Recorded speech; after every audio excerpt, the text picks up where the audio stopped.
so it was just another night shift at the hospital. I was dreading going in, but bills don't pay themselves, right? At least the overnight hours mean less tedious paperwork and more time to focus on patient care. I got settled at the nurse's station around 11 p.m. to prep for bed checks and monitor rounds. That's when things started getting weird. Calls started coming in non-stop about equipment malfunctioning, monitors beeping erratically, fridges not keeping beds cold, even the overhead paging system crackling with static. Then the lights in the West Wing started flickering on and off, throwing the whole floor into an eerie strobe effect.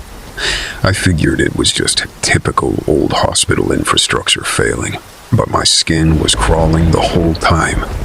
I hurried to finish my rounds so I could hide out at the desk for a bit.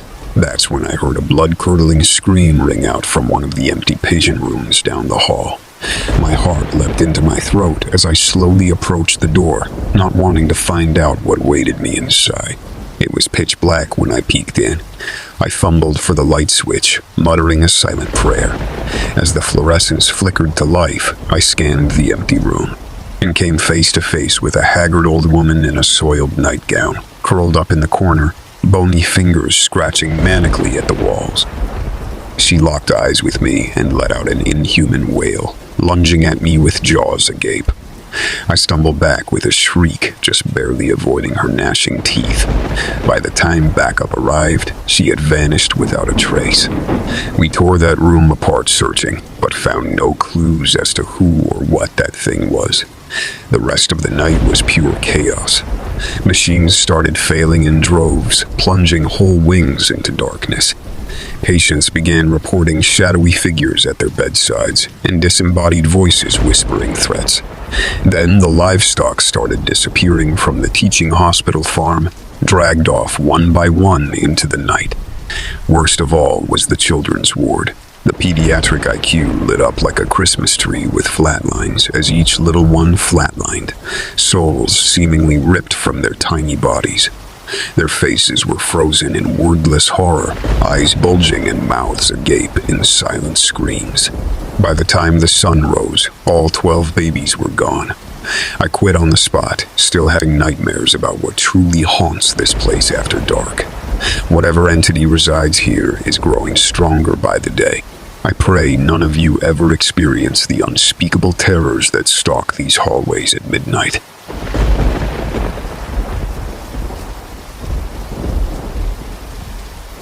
It started out like any other night. Checked on my patients, dealt with doctor's requests, that kind of thing. But around 2 a.m. things took a turn for the strange. I was making my rounds when I noticed one of the monitors was going haywire in room 214. The screen filled with static and the beeping sped up like the patient's heart rate was through the roof. Problem was, the room was empty. I shrugged it off as a glitch at first since our equipment is pretty old. But then I heard someone whispering frantically from inside, even though I knew for a fact it was supposed to be vacant. Fear gripped me as I slowly pushed open the door, only to find it completely dark and silent within. "Hello," I called out, my voice trembling. No response. I did a full sweep with my flashlight, but found nothing to miss. Whatever I heard must have been a trick of the mind, right? Wrong. As I was leaving, out of the corner of my eye, I spotted a dark, shadowy figure peeling away from the far corner at lightning speed. So fast, I thought I imagined it. But I knew with bone-chilling certainty that I wasn't alone in that room. The rest of my shift dragged by with an ever-present sense of dread hanging over me. Every tiny noise or flicker of movement sent my heart racing. I finally worked up the nerve to ask one of the other nurses if anything strange had ever happened on the night shifts before. Her face paled as she recounted similar experiences. Disembodied whispers, fleeting shadows, rooms trembling with an unseen energy that raised the hackles on your neck. It all came to a head around 4 a.m. when the emergency alarm started blaring in the empty surgical ward. I sprinted over, bracing myself for who knows what gruesome discovery, only to find the hallway completely silent and still. As I stood there catching my breath, trying to rationalize what was clearly not normal.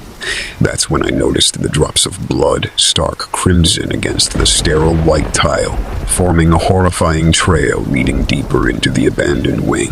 I followed in a trance, flashlight slicing through the dark, a dread chanting in my bones with each heavy footstep. Then around the corner, there it was. A form hovering over an invisible body, a face more nightmare than human. Features contorted in a rictus grin as long talons sank into empty air. It turned those soulless eyes upon me, freezing me solid, before rushing forward with impossible speed. That's the last thing I remember before coming to in a crumpled heap. My friends crowded around asking frantically what happened. I must have blacked out from fear, though my mind protests such a mundane explanation. Even now, hours later, I can't shake the feeling that something in this hospital has awoken.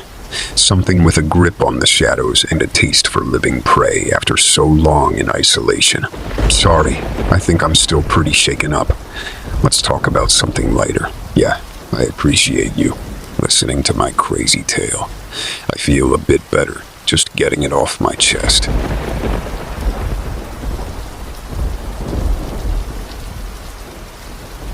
So it was just another night shift, right? I was tired as hell, but trying to power through so I could finally get some rest come morning. Things had been pretty quiet for the most part, which was both a blessing and a curse since it gave my mind time to wander. I was charting at the nurse's station when I heard a faint noise coming from one of the supply closets down the hall. Probably just the cleaning crew, I thought, but then I noticed all the carts were parked for the night. My heart started racing as I slowly got up to investigate. The sound was getting louder the closer I walked, like something was thrashing around inside. I steeled my nerves and threw open the door, flicking on the light, and that's when all hell broke loose. A massive, pale figure lunged out at me with impossible speed and strength. I barely managed to shove it back into the closet before it sank its razor-sharp claws into my flesh. But it was too much. It overpowered me easily. The last thing I saw as it opened its jowls were rows upon rows of dripping fangs. I must have blacked out, because the next thing I knew, sunlight was streaming through the windows. My body ached all over, and I was soaked through with what I hoped to God was just sweat. But then I caught a glimpse of myself in a passing gurney's reflection. 2 perfect puncture wounds marred my neck, oozing a strange silvery fluid. That's when the thirst hit me, an all-consuming hunger unlike anything I'd ever experienced. And I knew with chilling certainty that I had become the very thing that attacked me, a monster, a creature of the night. I'm writing this now as a warning to all my fellow nurses. Be extra vigilant during the graveyard shift, and whatever you do, never, ever go anywhere alone after dark, because not all patients check themselves out in the morning.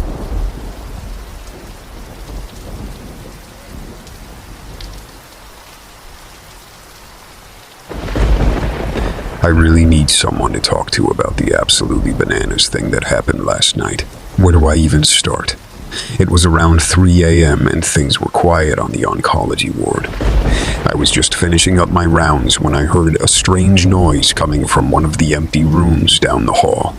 Sounded like footsteps, but slow and staggered, like something was dragging itself across the floor. I crept towards the room, trying to steady my nerves. Through the small window on the door, I caught a brief glimpse of a dark figure hunched in the far corner before it vanished. My heart was pounding as I pushed open the door, but the room was empty. I backed out quickly and slammed the door, praying it was just my exhausted mind playing tricks. I headed to the nurse's station to log some charts, hoping a few minutes of paperwork would calm my fraying nerves. That's when I heard it, a low, guttural moan echoing from one of the supply closets. At this point, I was ready to text Bob from security to come check things out. But as I fumbled for my phone, the moaning grew louder until it turned into something else. A demonic howl that shook me to my core. I spun around just in time to see long, pale fingers claw at the edge of the open closet door. A face emerged from the darkness that will haunt me till my dying day. Sunken eyes devoid of pupils, pasty gray flesh stretched taut over jagged teeth. The last thing I remember is paralyzing terror as it bore down with a second bone-chilling howl. When I came to, it was gone and the door slammed shut. I called the police with shaky hands, certain I was losing my mind. But when they searched the ward, there was a trail of blood leading to the stairwell. And in the morgue freezer, one of the body drawers was wide open and empty. Needless to say, I'm putting in for a transfer to day shift ASAP. Not sure I'll ever sleep again. What do you think, Jen? Was it really something? Or had I finally cracked after too many graveyard shifts? Only thing I know for sure is the ward don't feel safe no more.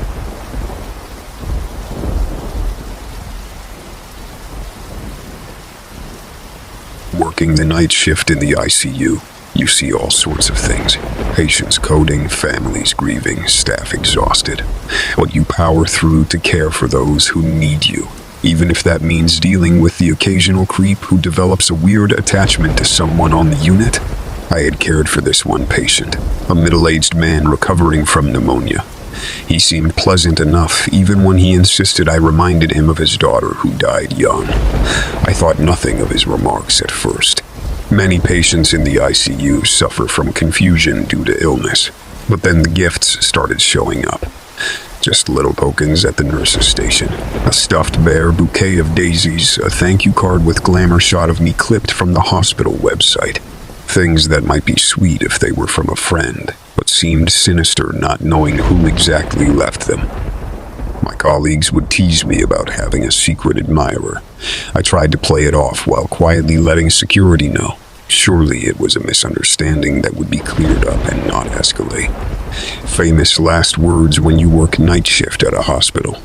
Things took a turn a few weeks later when the man was discharged. No more gifts appeared. I convinced myself it was silly. I had felt unsettled by harmless presence until I walked to my car after a particular brutal stretch of shifts. The exhaustion weighing on my shoulders made me less aware of my surroundings than usual. Not that it would have mattered with him lurking in the shadows of the parking garage. I didn't even see him coming before his hand clamped over my mouth. The other wrapped around me, pinning my arms at my side. Adrenaline cleared the fog from my brain, but not soon enough. He'd already dragged me halfway to a running car by the time I began struggling in earnest. I stomped my heel down hard where I guessed his foot was as I flung my head back. His hand slipped from my face, enough for me to bite down. He swore loudly, grip loosening enough for me to twist away. Keys were already in hand when I heard the chilling words. "You won't escape me that easily. You belong to me." I lunged for my car, engaging the locks seconds before he grabbed the handle. Peeling out, I gasped heavy breaths. My hands shook, making it difficult to keep the car steady. All I wanted was to be home, wrapped in a blanket, away from the terror of having a stalker. But his words echoed in my mind. He wouldn't give up easily. I drove aimlessly for a half hour before finally pulling into my complex's lot. Only then did I let the panic overcome me, sobbing with the weight of vulnerability. Wiping my eyes, I glanced in the mirror, preparing to exit the car. But my blood turned to ice when the parking spot beside me became occupied by his car, the man himself staring me down from the driver's seat. He climbed out slowly, straightening his coat. "There you are, my sweet. Why don't you invite me in?" He grinned devilishly, knowing I was trapped. How could I escape someone set on making me their prey? My story was only the beginning.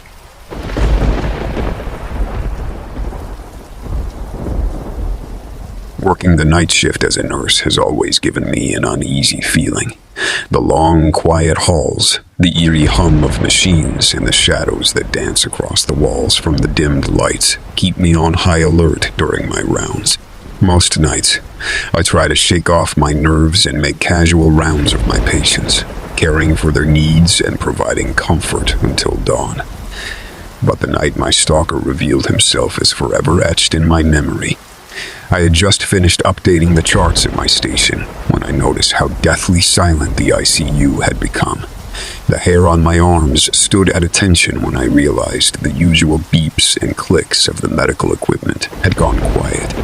I took a deep breath and crept slowly down the hall, my comfortable loafers barely making a sound on the smooth tile. I paused at the edge of a long wing, clutching my flashlight tightly. The beam of light revealed nothing out of place as it danced across sleeping patients tucked away in their rooms. I chuckled, realizing my imagination was getting the best of me in the late-night silence. As I turned, the flashlight beam caught the silhouette of a large figure at the end of the hall. I gasped, stunned for a moment before snapping back to reality. "Hello, can I help you find someone?" I called out. There was no response. An icy chill ran down my spine, and I knew something wasn't right. As I hurried back towards the nurse's station, I heard careful footsteps echoing off the walls, keeping pace with me.